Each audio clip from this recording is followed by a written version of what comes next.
हमारे जिम्मेदार जो चोर हैं वो दलाली करने लगे हैं और बड़े बड़े मकाम पर बैठकर जो अंग्रेजों की दलाली करते थे उनको लाल किले से उनके बारे में बहुत तारीफें करने लगे हैं, जिनकी इस देश की आजादी के लिए उंगली भी नहीं कटी और उन्हीं से प्रभावित होकर पहला हिंदुस्तान का आतंकवादी, भारत का आतंकवादी नाथुराम गोडसे निकला था। ये वो लोग आज हमको हमारे देश की स्वतंत्रता को खा रहे हैं, याद रखना। इसलिए जब हम बात कर रहे हैं संविधान और लोकतंत्र को बचाने की, तो याद रखिए कि जो आइडिया ऑफ इंडिया था, जो हमारे बुजुर्गों ने शहादतें दी, जेलों में गए, वो क्या सोच कर गए थे और हम क्या कर रहे हैं।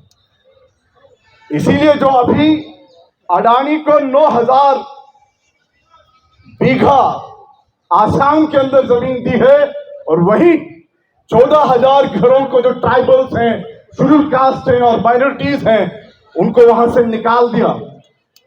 इसके पहले 3,200 बीघा जमीन वहां पर दी और जो वहां पे मुसलमान रहते थे घुबरी के अंदर 2,000 परिवारों को बाहर निकाल दिया।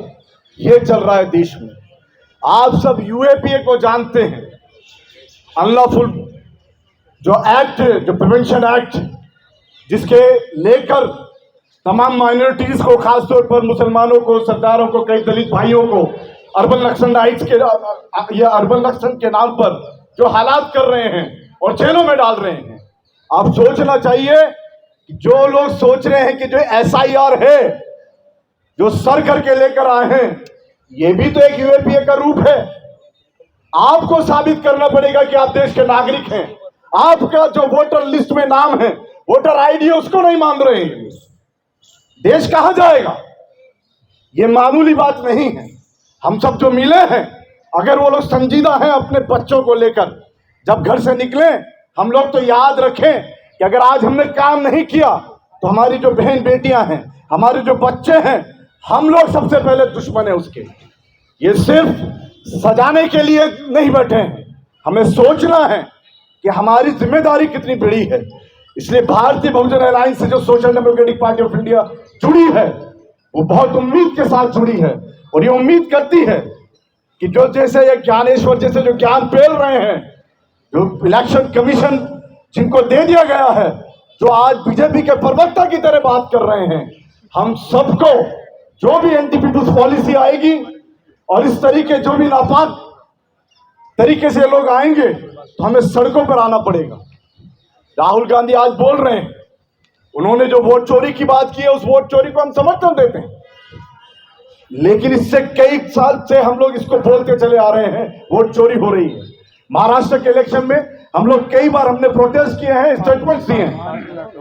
तो मेरा कहना यह है कि जिस तरीके से जो ये हम कह रहे थे कि चौकीदार चोर है, ये चोरी नहीं है, डाकू है।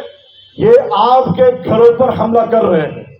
और लास्ट में ये बात कहते हुए, खास तौर पर मुसलमानों, अब इससे पहले वसी भाई चले गए, मुस्लिम मजलिस के कॉन्सेप्ट को काशीराम साहब ने अपनाया, पीएसपी बनाई।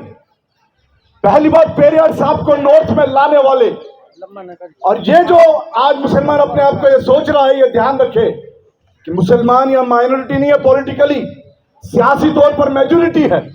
और मैं तमाम हमारे जितने भी एसटी ओबीसी भाई हैं, उन्हें ये खास तौर पर यकीन दिलाना चाहता हूं कि आने वाले वक्त में भी आपके साथ कंधे से कंधा मिलाएंगे और अगर मुकाबला करना पड़ा तो आपसे पहले सीना लेकर हम लोग आगे आएंगे। आप ये मत सोचिए कि मुसलमानों पर ये अत्याचार करते रहेंगे और पीछे हटते रहेंगे। ये बाबा साहब ने जो संविधान दिया है और जो लोकतंत्र दिया है, इसको मजबूती से हम लोग आगे लेकर अपनी जिम्मेदारी को निभाएंगे। बहुत बहुत धन्यवाद, शुक्रिया। जय हिंद, जय भारत।